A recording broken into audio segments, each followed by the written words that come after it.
In 2017, around 82% of the total wealth generated went to the richest 1% of the global population. And during the coronavirus, billionaires around the world made roughly $637 billion. And if you take that sum in $1 bills and put them in straight line, then you can go from Earth to Pluto and back over 26 times. And on the other hand, the pandemic has left 147 million people unemployed globally. While the rich are getting insanely richer, on the other hand, there's you. You're probably working a 9-to-5 job and living paycheck to paycheck. Your savings are just not enough. You think you're underpaid and deserve so much more. Maybe there is a debt above your shoulders which eats much of your income. Maybe you're a student working hard to get your dream job, but you're not sure if you'll make it worthwhile. If your marks would help you get a high pay package amid the global crisis when the unemployment rate is the highest in the history of mankind. There's a constant fight in your mind about if your dreams of traveling the world, living a life full of worthwhile experiences, buying your dream car, getting famous, or leaving a legacy would come true or not.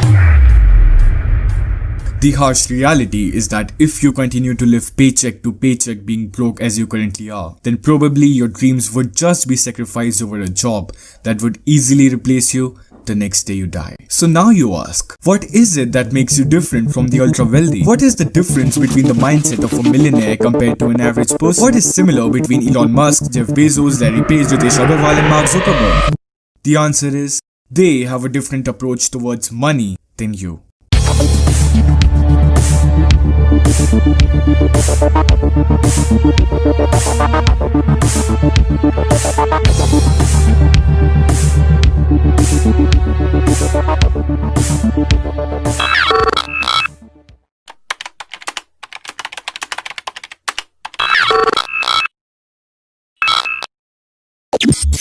Most of our beliefs are greatly inspired by what we are fed as children. We all have heard stereotypes like, money is the root cause of all evil. Money cannot buy happiness. Being money-minded is bad and toxic for you. The rich are evil. Money should not be talked about by kids. Money will come by itself. Hold on.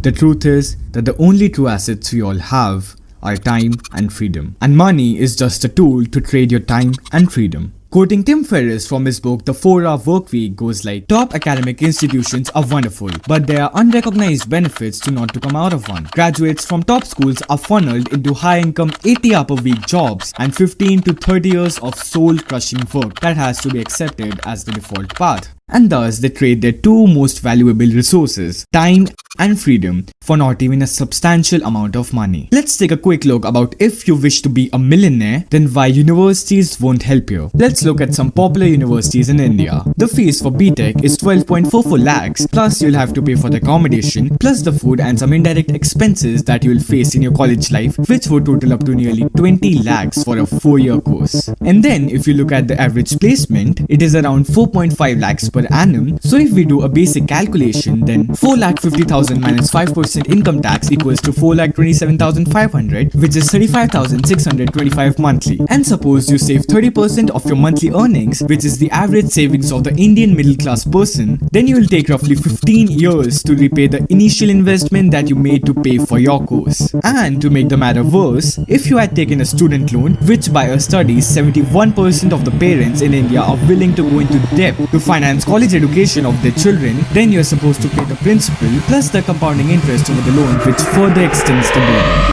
Which finally results to this.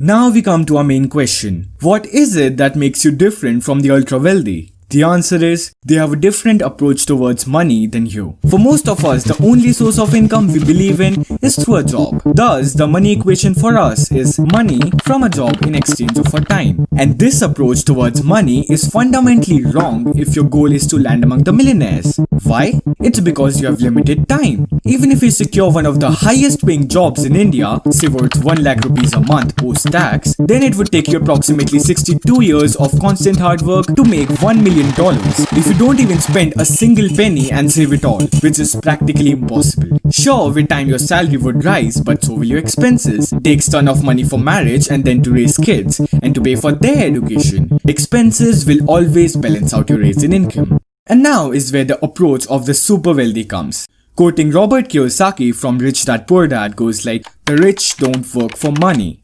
They look forward to solve problems of masses and thus get rewarded favorably." Elon Musk saw the problem in physical transfer of large sums of money and thus he created X.com, which later turned to be PayPal and made him $165 million from it. He again solved the problem of depleting fossil fuels and its bad impact on globe, and thus he created SolarCity for the creation of sustainable energy and was rewarded favorably again. Two grads from IIT, Ankit and Bhavesh, created Ola Cabs, which solved the problem of lack of availability of taxis at affordable rates, which in turn made them billionaires. Ritesh Agarwal, the founder of Oyo, saw the problem of poor service in low-budget hotels and thus solved it by uniting thousands of hotels under a brand name and provided uniformity of service and quality. Thus, the basic similarity between all the ultra-wealthy people is that they all focus on solving problems of the masses. The bigger the problem, higher the reward.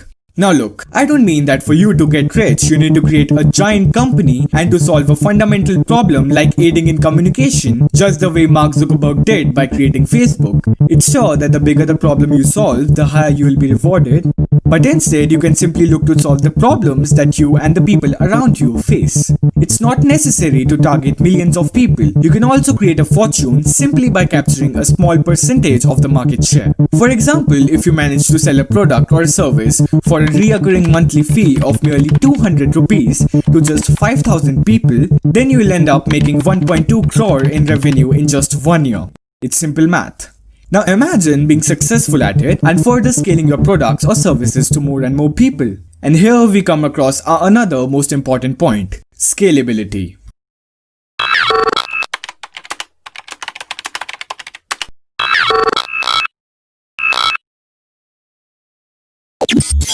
Scalability plays a prominent role in any business.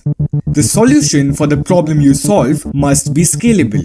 Suppose you identify the problem around your neighborhood that many students need guidance in learning economics, and you possess the skill to teach that subject. Here, you are definitely solving a problem by teaching the students, but the model is not scalable. You can charge a high tuition fee and create large number of batches, but still your earning potential would be limited because it involves your time, and you got only a limited amount of it. So what's the solution here?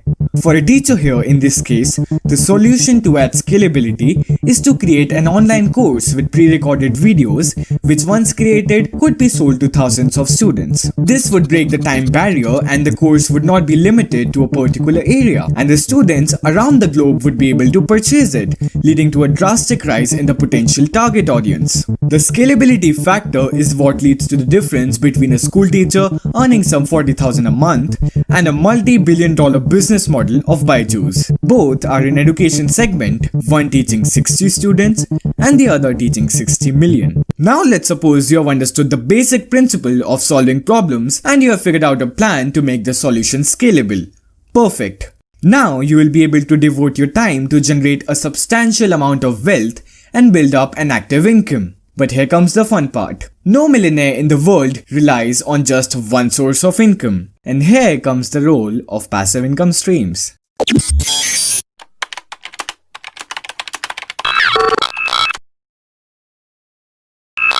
Now what is passive income, you ask? Any money earned in a manner that does not require too much effort is called passive income. Basically, you don't invest your time to generate money, instead your money works for you. The basic examples of passive income are rental income, dividend yielding stocks, selling e-products, royalties and interest, affiliate marketing, commission on sales, subscriptions and tons of different options.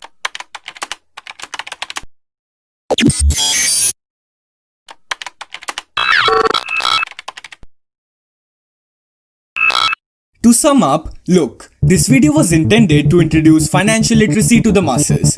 Formal education is great, but there's a vast variety of vital skills that are being missed out by our current curriculum. One video isn't even enough to scratch the surface about this topic, but I've tried my best to provide you with a quick and attractive introduction about how the art of wealth creation works. First, we looked at how just 1% of the richest people in the world control the majority of the money and the lies that we have been fed as children. Next, we went to discuss about how a degree wouldn't help you much if your goal is to create a fortune and to live a life outside the cubicle. Next, we saw how our equation for money, which is money earned from a job, is all wrong, and why the rich don't work for money and instead focus on solving problems and providing value to the mankind, and thus they get rewarded exponentially. The bigger the problem, higher the reward. Then we understood the concept of scalability. Your solution for the problem must be scalable and should require the least amount of time. And last, we learned about passive income and a handful of ways to generate it.